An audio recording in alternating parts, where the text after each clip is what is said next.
தம்மா தூண்டு இருக்கிற நான் தான் உங்களை முழுமையான கட்டுப்பாட்டுல வச்சிருக்கேன். நான் தான் இதயம் பேசுறேன். உலகத்துல பல இடங்கள்ல ஏற்படுற திடீர் மரணங்களுக்கு மிக முக்கிய காரணமே நான் தான். நம்ம நாட்டுல மட்டும் 25 இருந்து 69 வயசு வரைக்கும் ஏற்படுற மரணங்கள்ல 25% மாரடைப்புன்னு நீங்க சொல்றது என்னாலதான். மனுஷன் உயிரோட ஆரோக்கியமா நடமாடணும்னா அதுக்கு தேவை ரத்தம். அந்த ரத்தத்தை உங்க உடம்பு முழுக்க இருக்கிற ஒவ்வொரு இடத்துலயும் கொண்டு போய் சேர்க்கிற வேலை என்னோடதுதான். அதுல ஏதாவது தடங்கள் வந்துச்சுன்னா நீங்க அவ்வளவுதான். சோ என்ன நீங்க எப்படி பாத்துக்கணும்னு நானே உங்ககிட்ட சில டிப்ஸ் கொடுக்க போறேன். நீங்க என்ன நல்லா பாத்துக்கிட்டா நான் உங்களை ரொம்ப நல்லா பாத்துக்க முடியும். சோ டிப்ஸ் ஸ்டார்ட் பண்ணட்டுமா? என்ன முதல்ல பலவீனமாக்குறதே உங்க சோம்பேறித்தனம் தான். அதனால லிப்ட் அதிகமா யூஸ் பண்ணாம படிக்கட்டுல மேக்ஸிமம் ஏற ட்ரை பண்ணுங்க. எவ்வளவுக்கு எவ்வளவு நீங்க நடக்கிறீங்களோ அவ்வளவுக்கு அவ்வளவு நான் உறுதியா இருப்பேன். அடுத்து நல்லா சாப்பிடுங்க. வேணான்னு சொல்லல. உங்க நாக்கு சந்தோஷப்படுத்துற மாதிரி சாப்பிடாம எனக்கு கொஞ்சம் ஸ்ட்ரென்த் தர மாதிரி சாப்பிடுங்க. வைட்டமின் பி சத்து இருக்கிற பழங்கள் நிறைய எடுத்துக்கோங்க. உணவுகளை எடுத்துக்கோங்க. முக்கியமா அவகேடோ பழம், அப்புறம் கடல் உணவுகள் இதெல்லாம் எடுத்துக்கோங்க. அடுத்து போர் அடிக்கும் போதெல்லாம் இப்ப நொறுக்கு தீனி திங்கறத ஒரு வேலையா வச்சிருக்கீங்க. அதுலயும் எனக்கு கொஞ்சம் யூஸ் ஆகுற மாதிரி இந்த சூரியகாந்தி விதைகளை நொறுக்கு தீனியா சாப்பிட்டீங்கன்னா நானும் கொஞ்சம் சுறுசுறுப்பா இருப்பேன். அது மட்டும் இல்லாம என்னோட குழாய்கள்ல ஏற்படுற கொழுப்பையும் கொஞ்சம் குறைச்சு தடுப்பேன். அடுத்து ஃப்ரீ டைம்ல நல்லா ஓடி ஆடி விளையாடுங்க. அதுக்கும் கஷ்டமா இருக்குன்னு நீங்க நினைச்சா உங்க ஏரியா பக்கத்துல குளம், குட்டை, ஏரியில மீன் பிடிங்க. மீன் சாப்பிட மட்டும் இல்ல, நீங்க மீன் பிடிச்சா கூட நல்லதுதான். எப்படின்னு கேக்குறீங்களா? நீங்க இப்படி செய்யும் போது சில நேரங்கள்ல நரம்பியல் அமைப்பை சாந்தப்படுத்துற காரியத்துல ஈடுபடுறதால எனக்கு அது நன்மையை தருது. அப்புறம் உங்களோட எடை கூட கூட என்னோட ஆயுள் குறைஞ்சுகிட்டே போகுது.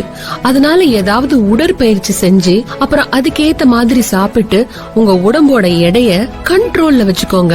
மது பழக்கமும் புகைப்பழக்கமும் உடல் நலத்துக்கு கேடுன்னு சொல்றது முக்கியமா எனக்கு தான். இந்த பழக்கத்தை முடிஞ்சா முழுசா விட்டுடுங்க. இல்லனா படிப்படியாவது குறைச்சுக்கோங்க. அதிக அளவு சர்க்கரை இருக்கிற உணவு, அதே மாதிரி அதிக அளவு உப்பு இருக்கிற உணவு, இது ரெண்டையுமே நீங்க குறைச்சுதான் ஆகணும். இது ரெண்டுமே உங்களுக்கு ரத்த அழுத்தத்தை தூண்டிவிடக்கூடியது. அதனால இது நீங்க குறைச்சிங்கன்னா எனக்கு ரொம்ப சந்தோஷம். உடற்பயிற்சினாலே உடனே ஜிம்முக்கு போய் 2 மணி நேரம் ஒர்க் அவுட் பண்றதுன்னு மட்டும் கிடையாது. வீட்டு தோட்டத்தை பராமரிக்கிறது, வீட்டு வேலைகள் செய்யறது, மாடிப்படியில ஏறி இறங்குறது, பக்கத்துல இருக்கிற கடைக்கு பைக்ல போகாம நடந்து போயிட்டு வர்றது, இது எல்லாமே உடற்பயிற்சி தான். இத பண்ண கஷ்டமா இருக்குன்னு நீங்க நினைச்சீங்கன்னா யோகா, தியான பயிற்சிகள் பண்ணினாலே போதும். இதனால உங்களோட மன அழுத்தம் குறையும், ரத்த அழுத்தம் குறையும். அதனால எனக்கு வர அபாயமும் குறையும். உங்களுக்கு நீச்சல் தெரியுமா? உங்க ஏரியா பக்கத்துல இருக்கிற ஒரு நீச்சல் குளத்துக்கு போய் நீச்சல் பண்ணுங்க. இது ஒரு நல்ல உடற்பயிற்சியும் கூட. நீச்சல் அடிச்சா உடம்பு எடை குறையும். அது மட்டும் இல்லாம எனக்கு அது ரொம்ப பிடிச்ச ஒண்ணு. ஃப்ரீ டைம்ல வீக்கெண்ட்ல படத்தை பார்த்துட்டு வீட்ல சும்மா இருக்காம ஒரு 100-200 ரூபாய் செலவு பண்ணி ஸ்விம்மிங் பண்ணிட்டு வாங்கல. அப்புறம் அதிகமா மில்க் சாக்லேட் சாப்பிடாம டார்க் சாக்லேட் சாப்பிடுங்க. ஏன்னா இதுல அதிகமா கொக்கோ இருக்கிறதால உடம்பெல்லாம் ரத்தம் உறைவதை தடுக்குது. ஃப்ரீயா இருக்கும்போது புக் படிங்க. இதனால மனசு அமைதியாகும். 2வது விஷயம், அடுத்த பக்கத்துல என்ன நடக்க போகுதோ அப்படின்னு ஒரு சின்ன பதைப்பதைப்பு இருக்கும்ல, அது இன்னும் என்ன அதிகமா வேகமா துடிக்க வைக்கும். இப்படி செய்யறதுனால நீங்க பேலன்ஸ்டா என்ன வச்சுக்கலாம். இந்த உணவுகள்ல அதிகமா எண்ணெய் சேர்க்கறத தவிர்த்துக்குங்க. அப்படியே எண்ணெய் வேணும்னாலும் ஆலிவ் ஆயில் போன்ற இயற்கையான எண்ணெயை நீங்க யூஸ் பண்ணீங்கன்னா நான் இன்னும் கொஞ்சம் எக்ஸ்ட்ரா நாட்கள் உழைப்பேன். இன்னொரு கஷ்டமான விஷயம், முடிஞ்சா லவ் பண்ணுங்க.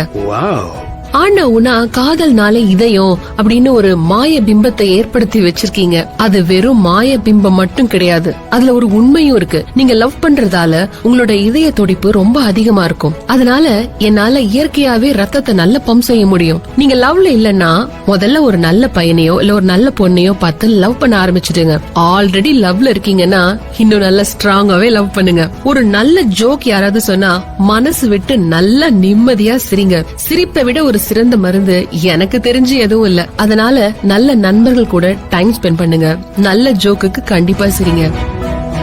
அவ்வளவுதாங்க. எனக்கு தெரிஞ்ச எல்லா வழியும் நான் சொல்லிட்டேன். இதெல்லாம் ஃபாலோ பண்ணா நான் ஆரோக்கியமா இருப்பேன். நான் ஆரோக்கியமா இருந்தா நீங்க ரொம்ப ஆரோக்கியமா இருப்பீங்க. என்னால வர உயிரிழப்பும் கண்டிப்பா கம்மியாயிடும். இந்த வழிகளை ஃபாலோ பண்ணி